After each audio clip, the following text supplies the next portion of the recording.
going to be all right. This machine is alone and the door is barred.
I'm getting closer to Les Invalides.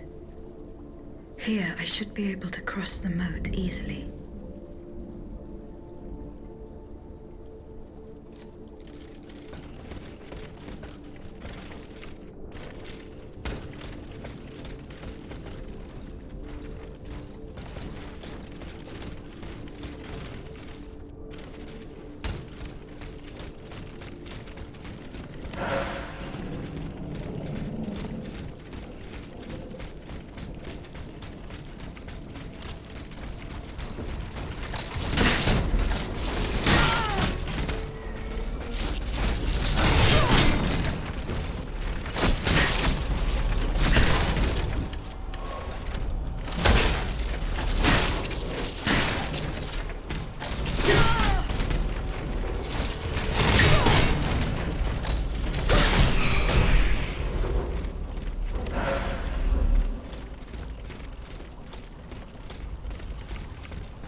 No survivors.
À la bonne heure, she's back. Aegis, what a joy and relief to see you again. Monsieur, Welcome to our stronghold. I'm sure that everyone here is aware of the great debt we all owe you. As you can see, the most exhausted among us are growing stronger. While the most determined are already planning our counterattack. where are the monks, mon père? They are secluded in their quarters, praying for the salvation of the people of Paris. Why did you choose to meet in this convent? It was my idea. Voyez-vous, I stay here whenever my obligations bring me to Paris. No other retreat inspires such peace and contemplation. Et puis, truth be told, this building has always felt like a fortress to me. Just look at how thick these walls are. For 2 whole days, the Patriots in the quarter consolidated the outer walls to make it an impenetrable citadel. No automat has broken through our defenses yet. Where are the monks, mon père? They are secluded in their quarters, praying for the salvation of the people of Paris.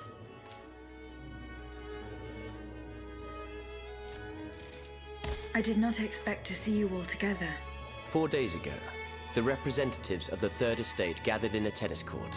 They swore not to separate until they had established a constitution for the nation. But that was not the only oath we swore.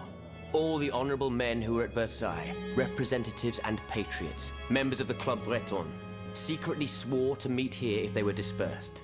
You, Aegis, have allowed them to gather once again. Though unfortunately many are missing, we still have hope. However, we bear no illusions. We are weak, we are divided. And we are unarmed. Without you, without your warrior strength, we have no chance of turning things around. You are sent by heaven above, Aegis. From now on, you may consider the Cordelia Convent your headquarters and a welcome refuge.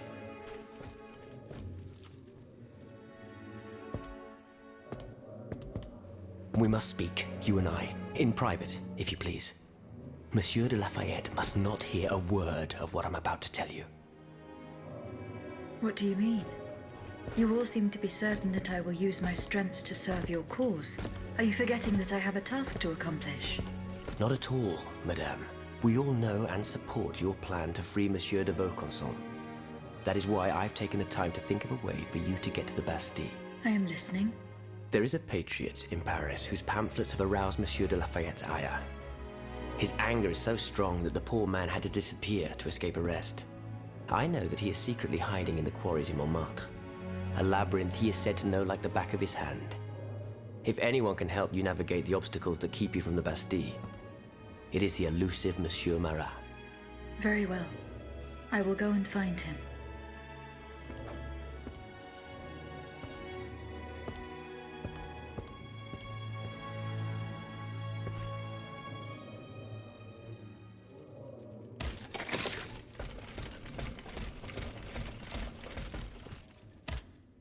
Monsieur le Marquis. I'm listening, Aegis. I went to the meeting point you indicated. I had an unexpected encounter there. Get to the facts. Who did you meet there? Madame de Polignac, the Queen's favorite. She made no secret of her reason for being in that desolate place. So now I know all about the precious cargo that is the cause of your great concern. Seigneur. The children. What happened? Tell me that nothing bad has happened to them. That remains to be determined.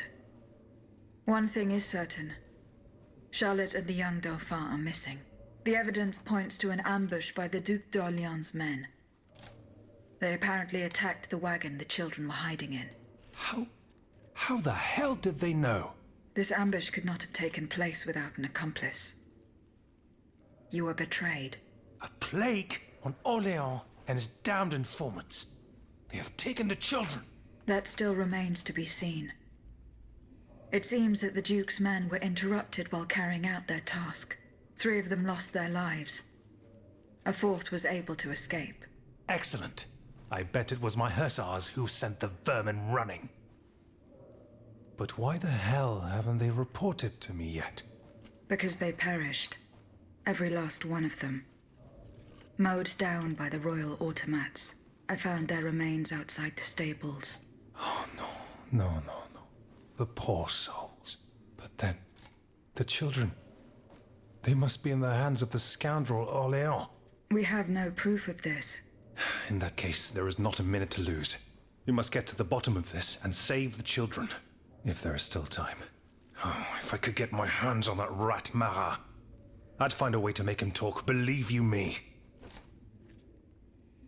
Goodbye, Monsieur le Marquis.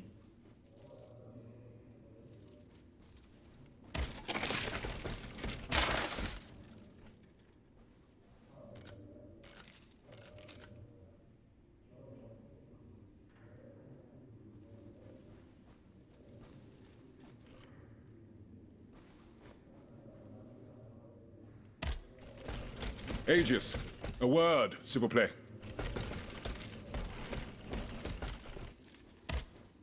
My respects, Monseigneur. I didn't expect to see you again so soon, Aegis. We missed you when we had to leave our shelter at Place Saint-Merry. The path that led us to this convent was not an easy one, believe me.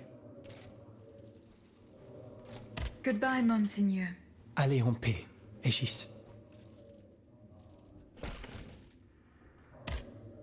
Monsieur Raymond. Aegis, we are very pleased to see you again. It was very unwise of us to leave the Société without such a capable bodyguard as yourself. It is a miracle that we got here safely. What do you want to talk to me about? Have you ever heard of the Club de Massiac, Aegis? No, monsieur.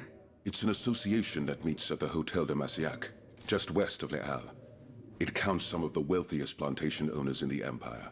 Those from Saint-Domingue and the Petite Santé, our most formidable adversaries.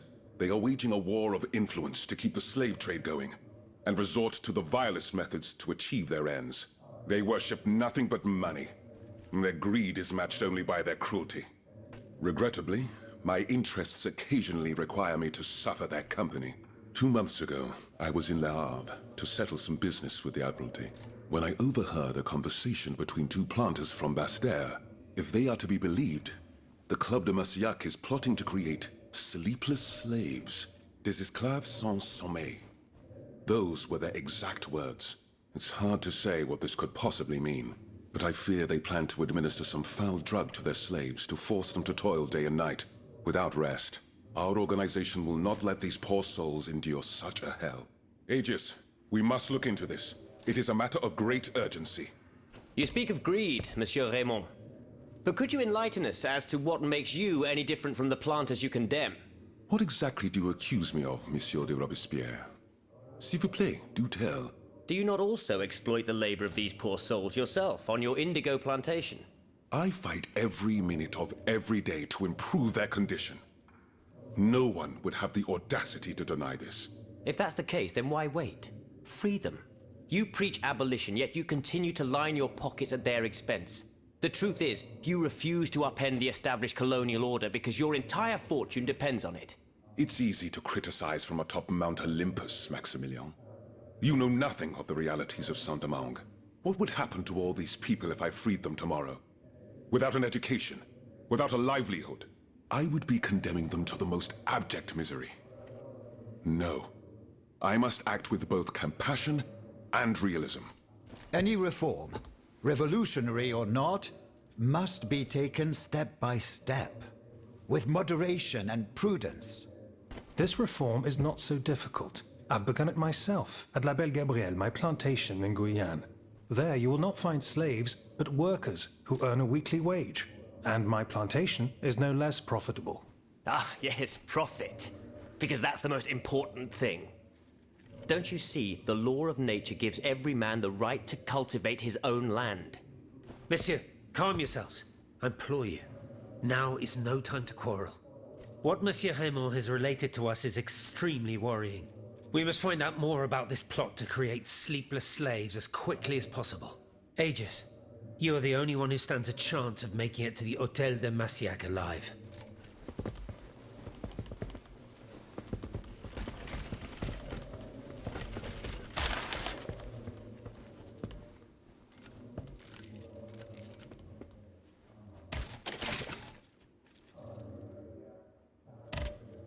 Did you go to the Hôtel de Massiac? No, not yet. Remember, it's by Les Halles, just west. See you later.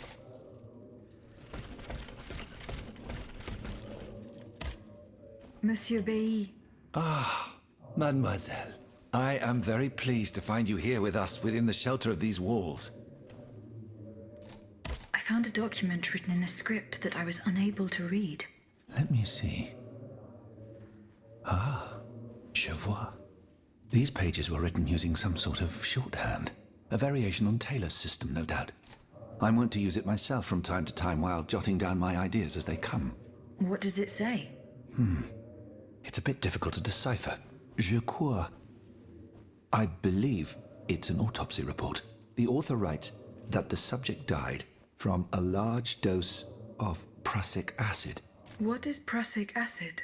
My apologies, Aegis, but I'm no chemist. You should ask Monsieur Lavoisier. Goodbye, Monsieur B.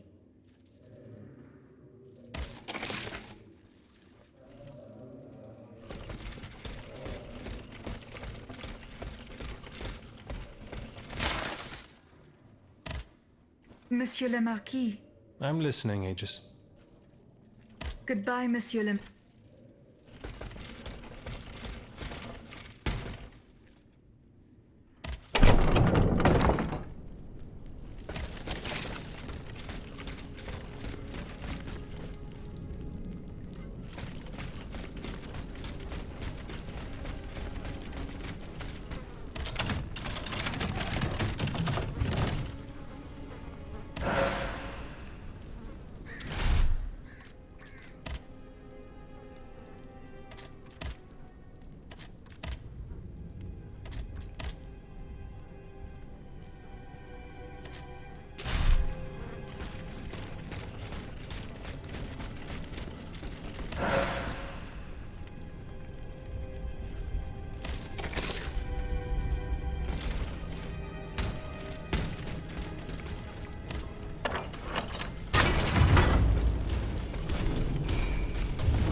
Monsieur!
Antonius. What unusual names. Whose cane could this be? Perhaps the guests at the Cordelier can enlighten me.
Monseigneur, What can I do for you, Aegis?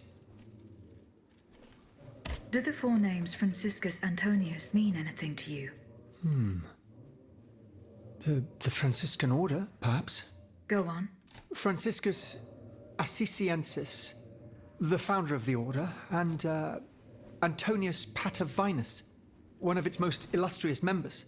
I'm sorry, Aegis, but that's all I can think of.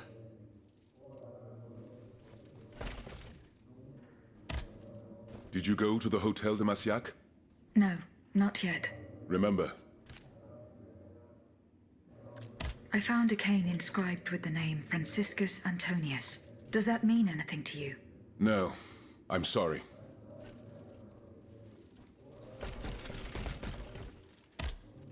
Aegis, I'd like you have a few moments. Certainly, I've carefully collected the testimony of our companions here. Then I compared them with the observations made during my investigation of the man who calls himself Cagliostro. I came to quite the shocking conclusion. I believe I have discovered how the royal automats remain constantly in motion, like clocks that never need winding. They get their energy from the souls of the dead, Aegis. They drink from the anima essence that permeates the purgatory described by Monseigneur de la Fare. These machines feed on the dead. The greater the massacre, the deeper the river where they slake their thirst. Is there any way to stop the bloodshed, mon père? I believe there is always hope, Aegis. As long as I remain free to pursue my research, I will never lose faith. I keep thinking about the three Nemes. These echoes. All of this is clearly related to Nicholas Flamel's work. The alchemist? Precisely, mon ami. And this leads me to fear the worst. What have we to fear from an alchemist who died nearly 4 centuries ago? Not him, per se. Rather, the heretic who is exploiting his discoveries. This poses a grave danger to us all. What do you fear, mon père? What do I fear? Nearly 2 months ago, the king forbade anyone from setting foot inside the Église Saint-Jacques de la Boucherie, near the Hôtel de Ville. He had the priests forcibly removed. They hardly even had time to save the church's sacred relics. Since then, only our Father in Heaven knows what they've been doing there, hidden away from the people of Paris. Oh dear. Flamel's tomb. My thoughts exactly, Monseigneur. Legend has it that Flamel was buried with his lapis philosophorum. What is the lapis philosophorum, mon père? The Philosopher's Stone. Where do I begin? No one knows its true nature, or even what it might look like. All that is known is that it is said to grant untold riches and eternal life to whoever possesses it. Its very existence is questioned, of course. But if it's true, just imagine what sinister purpose the king and his accomplices might find for it. We must elucidate this matter at any cost. Where is this tomb? In the church's crypt. The priests always ensured that it remained undisturbed, despite the mystery surrounding it. But now they're no longer there to protect it. We need to know for certain. But how? There are automats everywhere. Aegis, Oui, mon père. will you help us get to the bottom of this? Did you not say that it was impossible to enter the church? There is perhaps a solution. The penitent's door behind the Châtelet leads to the Quartier de l'Hôtel de Ville. It's only opened on Good Friday, but this year, I had the honor and good fortune to lead the procession. Here is the key. Franciscus Antonius. Does that mean anything to you? Let's see. François Antoine. No, that doesn't mean anything to me, I'm afraid. Désolé, ma chère. Goodbye, mon père.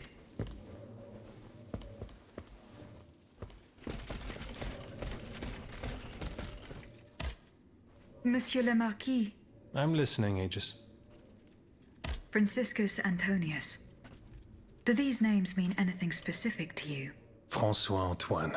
Hold on. Of course. That's the master arquebusier who killed the beast of Gévaudan. The affair took place during the reign of Louis the Beloved, just a few leagues from the castle where I grew up. I was still a young boy, but I remember it like it was yesterday. It caused a stir all over the country. I doubt that it has anything to do with my case. I don't know. I'll let you be the judge of that.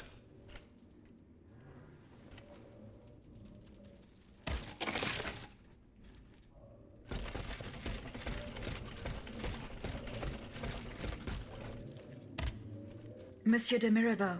Have your efforts paid off? What does this letter mean? Who gave you the right to read my correspondence? I'm curious about how you got rid of it earlier. As if it burned your fingers. To tell you the truth, you're not entirely wrong. It is a missive sent by my father, the Marquis de Mirabeau, the scoundrel who shamelessly dares to call himself the friend of man.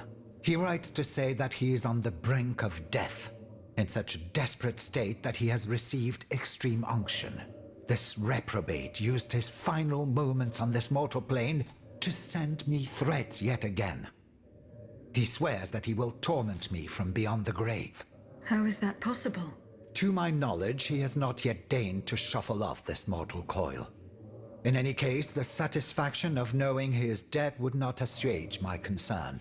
This man is more persistent than the plague. He's capable of anything.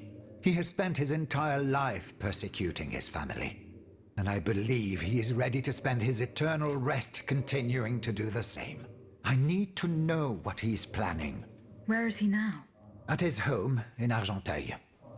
Given the circumstances, going to ask him for an explanation is out of the question.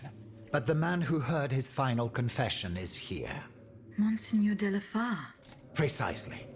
Only this confounded shaveling refuses to tell me a word of what the old dragon confided to him. He stubbornly insists on the secrecy of confession. Bon sang. Will we ever be rid of these damned superstitions? Aegis, would you be so kind as to intercede with the bishop? Perhaps you will be able to make him change his mind.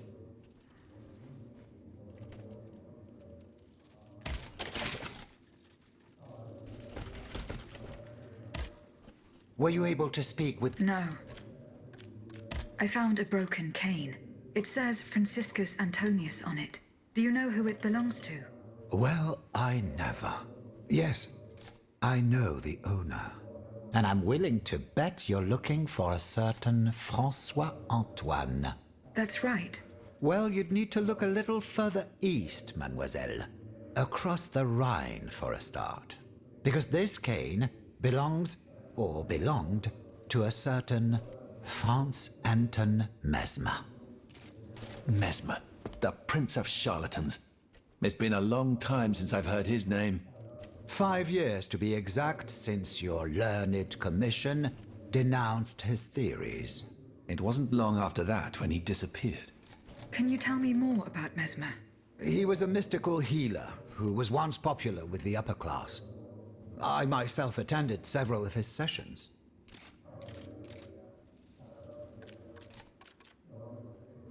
You mentioned a commission. The king did not look kindly on the healer's popularity within the court. This led him to appoint a commission from the Royal Academy of Sciences, an institution to which Monsieur Lavoisier and I have the honor to belong. We were asked to investigate his alleged powers. The experiments that we performed allowed us to determine that Monsieur Mesmer's activities were pure charlatanism, a conclusion that destroyed his successful career the moment it was published. You dismiss Monsieur Lavoisier's remarks rather hastily. He doesn't shout it from the rooftops, but in his opinion there was still something. A tiny flow of energy that his devices were able to measure. However, his observations could never be reproduced. It was obviously a momentary failure of his equipment, though he stubbornly refuses to believe it. When and how did Monsieur Mesmer disappear? The denunciation of his techniques was the start of a long descent into hell for Monsieur Mesmer. He was abandoned by his clients and resumed his research in virtual secrecy. I think he was hoping to perfect his so-called science and restore his reputation with the Academy. A hope that led him to associate himself with that dastardly Cagliostro. God only knows what experiments they may have carried out. In any case, their collaboration did not last long. Monsieur Mesmer left the kingdom overnight to return to his mother country. Why did he leave so quickly? That is a mystery. but those who saw him that morning say it was as if he had the devil at his heels. He left in such a hurry that he abandoned everything he owned, furniture, belongings, and scientific equipment. And it seems that Cagliostro has inherited this treasure. Is that so? Well, if what you say is true, that broken cane must have passed into the Count's hands. Yes, it's likely. This adventurer from who knows where is quite a mysterious character. And he has been very busy recently. I've been able to observe him from my apartments, making frequent visits to Rue Saint-Honoré, on the Tuileries side. I wonder what he was doing there. What were Monsieur Mesmer's theories? He supported an imprecise theory he called animal magnetism. He claimed to be able to channel a purported universal healing fluid by passing his hands over patients and using magnets. He also cobbled together a whole array of mad devices, each stranger than the last. Unfortunately, despite all his attempts, I don't know that he ever cured anyone. What happened during Monsieur Mesmer's treatment sessions? Oh, they were quite a spectacle to behold. Imagine well-born ladies afflicted with perfectly imaginary illnesses. A dimly lit room where incense has been burned to intoxicate the soul and cloud your vision. Amiable servants, half-dressed, gliding from countess to duchess to the sound of a sensual melody. And the great Mesmer, a doctor with wandering hands, presiding over the wonderful scene. Oh, you should have seen them. Those grand ladies moaning, crying, and falling into a swoon, clinging to that strange tub. Du théâtre, ma chère. Pure theater.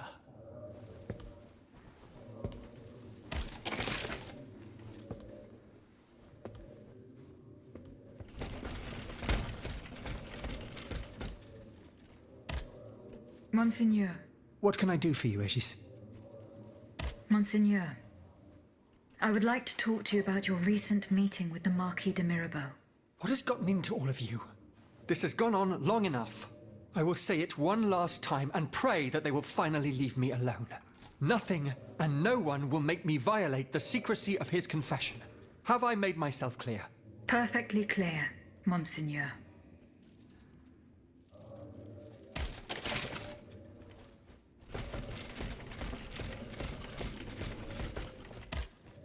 Monsieur de Mirabeau. Alas, the bishop stubbornly refused to reveal anything. Damn it. I need to know what my rogue of a father is up to. Let me think. In light of the cartload of threats he sent me, it's safe to wager that my sister and mother received similar letters. They may even have already suffered his revenge. However, my sister lives in Grasse in the south of France. Unless a messenger rode 100 horses to death, she could not have received this letter. Then there is my poor mother.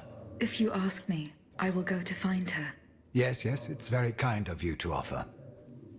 But I couldn't even tell you where she is staying. Your own mother? Indeed. It's a very embarrassing matter. A secret, which I beg you not to divulge. I can be discreet. Rest assured. Very well. You should know that my mother, the Countess of Covey, has lost everything. Truly. First, her fortune, then her faculties. No matter what I tried, nothing could prevent her decline. It is said that she is now living on charity, in the most abject poverty in the slums of the Marais. If perchance your past takes you to this dreadful place, and if she still remembers who she is, perhaps you may meet her.